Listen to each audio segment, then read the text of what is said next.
ഇറങ്ങാനുള്ള ഒരു പ്രയാസം.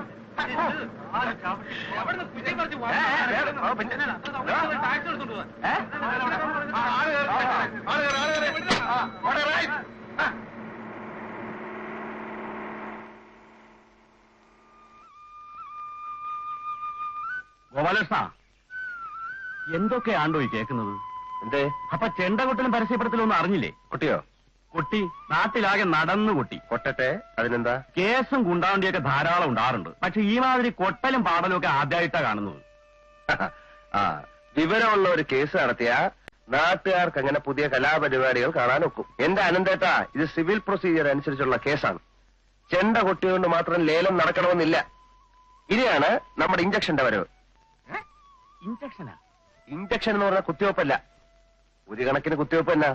Temporary injection. Violation of injection എന്താ ശിക്ഷ എന്നറിയാം? അറസ്റ്റും ലോക്കപ്പും. വിധിയുടെ മസ്തൻ ഇരുമ്പഴി എണ്ണും. നീ പറയണമെന്ന് എനിക്ക് മനസ്സിലാവണില്ല. മനസ്സിലാവില്ലല്ലോ. എന്റെ വക്കീലിന് മനസ്സിലായില്ല.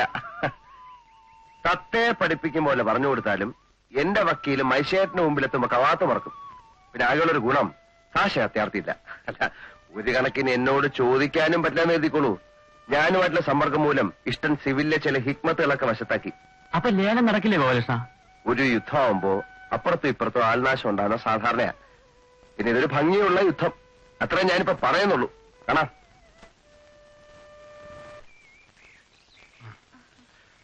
അങ്ങോട്ട് പോകുന്ന ഞാൻ കണ്ടു. വീട്ടിൽ വിരുന്നുകാരുണ്ട്. നിക്കൂ.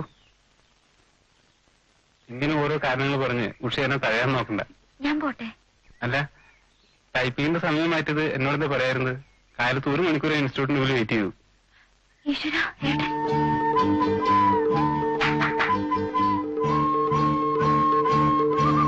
അവളായിട്ട് നിനക്ക് എന്താ ഇടപാട്? ഒന്നുമില്ല, ഈ ടൈപ്പ് റൈറ്റിന്റെ കുറച്ച് നാളായിട്ട് നിന്നെ ഞാൻ ശ്രദ്ധിക്കുന്നു. മാനം മര്യാദയ്ക്ക് നടക്കുന്ന പിള്ളേരെ നീ ചീത്തയാക്കും. നോക്കി പേടിപ്പിക്കുന്ന എന്റെ പെണ്ണായിട്ട് ഞാൻ പ്രേമത്തെ തമ്മ കേസുണ്ടോ? കേസ് നിന്നെ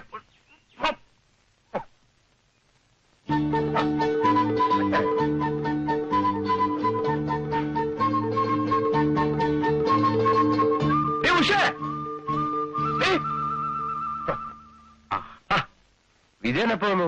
കുറച്ചേരെ ഇരിക്കേ. എന്താ വടിയൊക്കെ ആയിട്ട്? വടി അളിയും കോടതിയിലായിരിക്കും. അല്ല, ഞാനൊരു അടിയാധാരത്തിന്റെ പകർപ്പെടുക്കാൻ രജിസ്റ്റർ ഓഫീസിൽ പോയിരുന്നു. ഞാനത് അകത്ത് വെച്ചിട്ട് വരാം.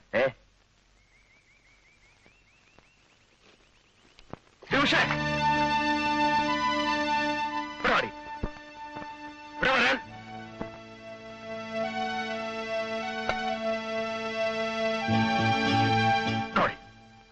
നിന്നെ ഇന്ന് ഞാൻ എന്താ ഗോപാലകൃഷ്ണ? അല്ലെ തന്നെ മനുഷ്യനൊരു നിൽക്കക്കളില്ലാതെ നിൽക്കുക. നിന്റെ തുണി അറിഞ്ഞിരിക്കും. വിജയനെപ്പോ നീ എന്തിനാടി അലവിലാതെ ചെറുക്കനോട് സംസാരിച്ചുകൊണ്ടിരുന്ന? ഞാൻ പാല് വാങ്ങിച്ചിട്ട് വരുമ്പോ ഞാനല്ലേ സംസാരിച്ചത്? ഞാൻ കണ്ടല്ലോ. നേരാണോടി? നിന്റെ തുള്ളി ഞാൻ വിളിച്ചോളും. ടൈപ്പിൽ ഞാൻ നിർത്തും. ഈ വീട്ടിൽ നിന്ന് പുറത്തിറങ്ങാൻ സമ്മതിക്കില്ല. 2 കല്യാണം നടത്തിയ ഈ വീട് ഈ സ്ഥിതിയിലായത്. നീ ആരെ വേണമില്ല അങ്ങ് പ്രേമിച്ചോ. എനിക്കൊരു പരാതിയില്ല. പക്ഷെ കാമുവിന്റെ കൂടെ അങ്ങ് ഒളിച്ചോടി പോകണം. സദ്യ നടത്തി സ്വർണ്ണാഭരണങ്ങളും പണിയിച്ചു കൊടുത്ത് ഇനി ഒരു കല്യാണം ഇപ്പോഴെങ്കിൽ ഈ വീട്ടിൽ നടത്താൻ പറ്റത്തില്ല. മനസ്സിലായോ? നീ പതുക്കെ ഗോപാലകൃഷ്ണ. വിജയം കേക്കണ്ട. എടി ഓടിയപ്പുറത്ത്. ഒരുത്തി വന്നപ്പോ തൊട്ട് മുഖം വീർപ്പിച്ചോണ്ടിരിക്കുക. സ്വത്ത് ലേലം ചെയ്യുന്നതിലല്ല അവൾക്ക് സങ്കടം. ഭർത്താവിന്റെ വീട്ടില് അലമാര എത്തിക്കാത്തതില്ല. എവിടെ അവള്? അപ്പുറത്തുണ്ട്.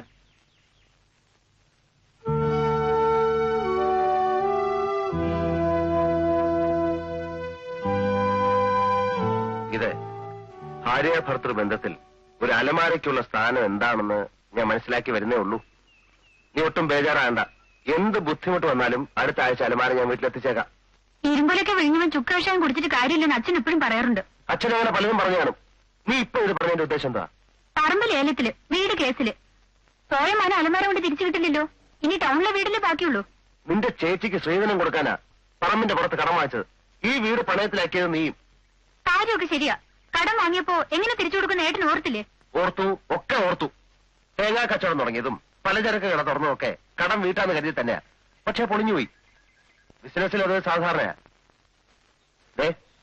നീ ആ തെങ്ങ് കണ്ടോ?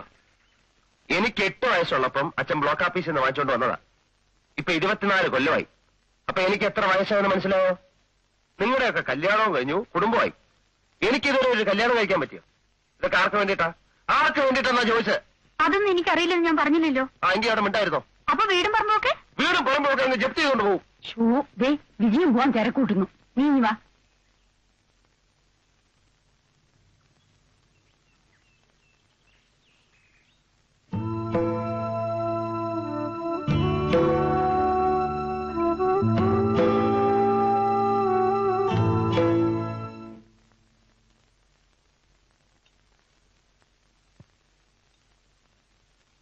അമ്മേ, ഇങ്ങോട്ടിരിക്കെ, ചില കാര്യങ്ങൾ സംസാരിക്കാനുണ്ട്. പറമ്പിന്റെ കാര്യമാണെങ്കിൽ എന്നോടൊന്നും പറയണ്ട. എന്തിനാ വെറുതെ മനസ്സ് വിഷമിപ്പിക്കുന്നത്? അമ്മ ഇരിക്കേ.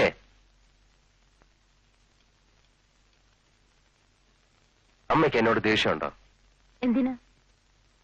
ഇതിനൊക്കെ കാരണം എന്റെ പിടിപ്പുകാരാണെന്ന് അമ്മയ്ക്ക് തോന്നുന്നുണ്ടോ? എല്ലാവർക്കും ഓരോരോ കാലദോഷങ്ങളുണ്ട് മോനെ.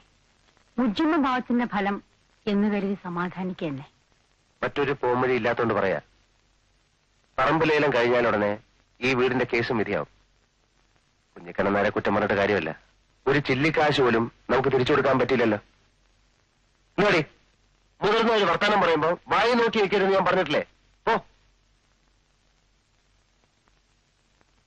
അമ്മ സമ്മതിച്ചാല് ഈ 2 കടങ്ങളും തീർത്ത് സമാധാനമായിട്ട് ജീവിക്കാം.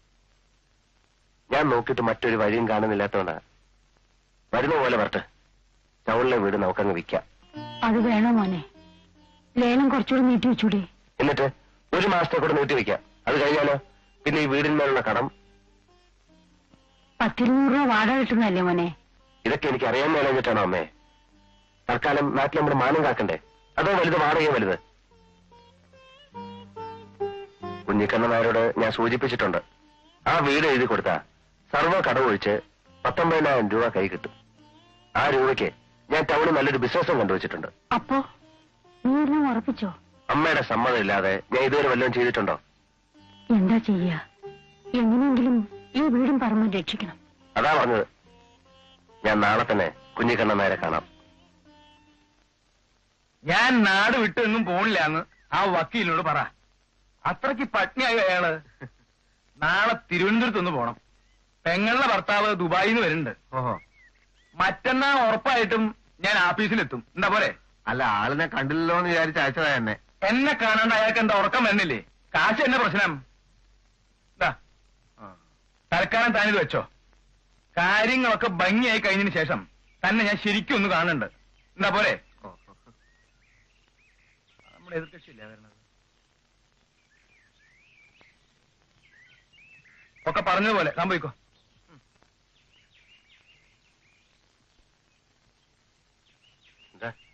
അങ്ങനെ നാട്ടുകാരുടെ മുൻപിൽ താൻ ഒരു വഷളനാക്കി, ഒരു നിഷ്ഠൂരനാക്കി. തൃപ്തിയായില്ലേ എനിക്ക്? കുഞ്ഞിക്കണ്ണേട്ടന്റെ ആഗ്രഹം നടന്നല്ലോ. നാട് മുഴുവൻ ചെണ്ട പൊട്ടിച്ചില്ലേ? അത് തന്നെ ഞാനും പറയണത്. തന്നോട് ഞാൻ ക്രൂരത കാട്ടിന്നാ എല്ലാവരും പറയണത്. എനിക്ക് തരാനുള്ള പണത്തിനെ പറ്റി പറയുമ്പോ ആർക്കും ഒന്നും മിണ്ടാനില്ല. കാശ് തരില്ല എന്ന് ഞാൻ പറഞ്ഞില്ലല്ലോ. മരിക്കുന്നത് വരെ കാശ് തരാൻ ശ്ലോകം ചൊല്ലിക്കൊണ്ട് വല്ല കാര്യമായോ?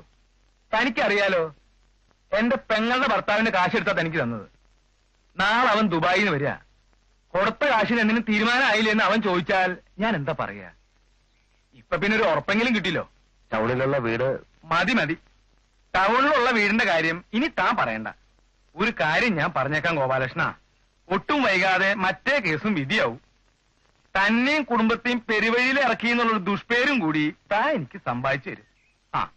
അതിന്റെ ഒന്നും ആവശ്യം വരില്ല എന്നേട്ടാ. ടൗണിലുള്ള വീട് കുറെ കാലമായല്ലോ ടൗണിലുള്ള വീടിന്റെ കാര്യം താൻ പറയാൻ തുടങ്ങിയിട്ട്. ഇതുവരെ അമ്മ സമ്മതിക്കാഞ്ഞിട്ടല്ലേ? എന്നിട്ട് ഇപ്പൊ സമ്മതിച്ചോ? സമ്മതിപ്പിച്ചു. എനിക്ക് ആരെയും പറ്റിക്കണമെന്ന് ഒരാഗ്രഹമില്ല കണ്ണേട്ടാ. കണ്ണേട്ടൻ എന്ന് പറഞ്ഞ പോലെ ഇവിടുത്തെ വീടിന്റെയും പറമ്പിന്റെയും മേലുള്ള കടമൊഴിച്ച് ബാക്കി കാശിങ്ങന്നോ. നീ ഇത് കാര്യമായിട്ട് പറയാണോ? ഇത് പിന്നെ തമാശ പറയാൻ പറ്റിയ വിഷയ. എന്റെ അച്ഛൻ RT ഓഫീസിൽ ക്ലർക്കായിരുന്നപ്പം ചോര നീരാക്കി ഉണ്ടാക്കിയ വീട്. ആ പുണ്യൊന്നും പറയണ്ട. RT ഓഫീസുകാര് ഒരു കാലത്തും ചോര നീരാക്കേണ്ടി വന്നിട്ടില്ല. അല്ലാതെ തന്നെ ഒരു വീട് വിലയ്ക്ക് വാങ്ങാൻ അവർക്ക് കഴിയും. അതുകൊണ്ട് അത് കളാ. മരിച്ചുപോയ അച്ഛൻ എന്തിനാ കുറ്റം പറയുന്നത്? അനുഭവിക്കാൻ ഒരു യോഗം വേണം. ഏതായാലും ആദ്യ പറമ്പ് ലേലത്തിനൊരു സ്റ്റേ വാങ്ങണം. അപ്പോ പുതിയൊരു എഗ്രിമെന്റ് ഉണ്ടാക്കണ്ടേ? ഉണ്ടാക്കാം. പക്ഷെ ഒരു കാര്യം, ആ വീട്ടിൽ നിന്ന് വാടകക്കാരെ ഒഴിപ്പിച്ചതിന് ശേഷം മതി രജിസ്റ്റർ. അത് മതി. ആരപ്പ അവിടെ താമസം? അച്ഛന്റെ പരിചയത്തിലുള്ള പാർട്ടീസാ. ടാങ്ക് കെട്ടണം, പൈപ്പ് മാറ്റണം, വെള്ളം പൂശണം എന്നൊക്കെ പറഞ്ഞ് എപ്പോഴും കത്തെഴുതാറുണ്ട്. അതുകൊണ്ട് ഞാനങ്ങോട്ട് പോകാറില്ല. പക്ഷെ മര്യാദക്കാരാ, വാടക കൃത്യമായിട്ട് അയച്ചു തരുന്നുണ്ട്. അവിടെ ചെന്ന് അവരോട് ഒഴിയാൻ പറ. അത് ഞാൻ ഏറ്റു. ലേലത്തിന് സ്റ്റേ 1 മാസത്തേക്ക് കിട്ടും. അതിനുള്ളിൽ ആളൊഴിപ്പിച്ച് രജിസ്റ്റർ ചെയ്ത് തന്നാൽ ഇവിടുത്തെ വസ്തുക്കളിന്മേലുള്ള കടം ഒഴിഞ്ഞു തരുന്നതായി ഒരു എഗ്രിമെന്റ് എഴുതിച്ചോളൂ. ആ, ഇനി സാക്ഷികള് ഇവിടെ പേരെഴുതി ഒപ്പിട്ടോളൂ. ഓ, പേരേതാ അറിയില്ല അല്ലേ? ആ, ഇവിടെ വരൂ.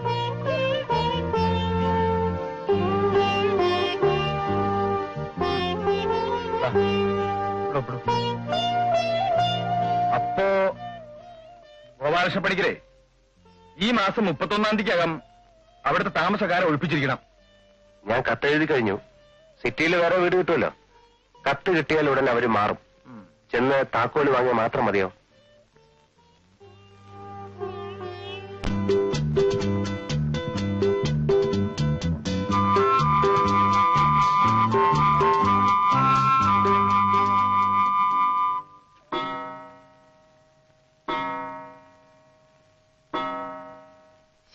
ഇന്ന് ലേറ്റ് തന്നെ. അമ്മേ, ഒന്നെങ്കിൽ വരുന്നുണ്ടോ? നേരം പോയി. ആ ഓട്ടക്കാരി ഇന്നെങ്കിൽ വരട്ടെ. നേരത്തിന് സ്കൂളിലെത്തണമെന്ന് ഒരു വിചാരമില്ല അവൾക്ക്. അമ്മേ, നീയേ ഉള്ളൊരു തുണ എന്റെ ഗുരുവായൂരപ്പ. അച്ഛനില്ലാത്ത കുട്ടികളാ. എന്റെ കണ്ണടഞ്ഞാ പിന്നെ അവർക്ക് വേറെ ആരുമില്ല. കുറച്ചുകൂടെ ഭേദപ്പെട്ട ഒരു ജോലി നീതിക്ക് വാങ്ങി കൊടുക്കരുതോ എന്റെ കൃഷ്ണ. ദീപമോളെ പരീക്ഷയെ തോപ്പിക്കല്ലേ. മോനിക്കുട്ടന്റെ കാര്യത്തിൽ എനിക്ക് ആകെ ഒരു വിഷമം. ചെക്കന് തീറ്റി എന്നല്ലാതെ വേറെ ഒരു വിചാരവും ഇല്ല. അവനെ പഠിപ്പിച്ച് ഒരു വലിയ ഡോക്ടറാക്കണമെന്നാ എന്റെ ആഗ്രഹം.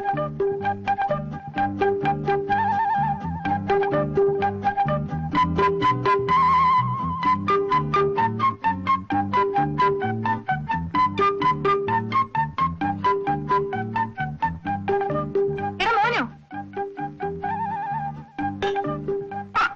നിക്കടവിടെ.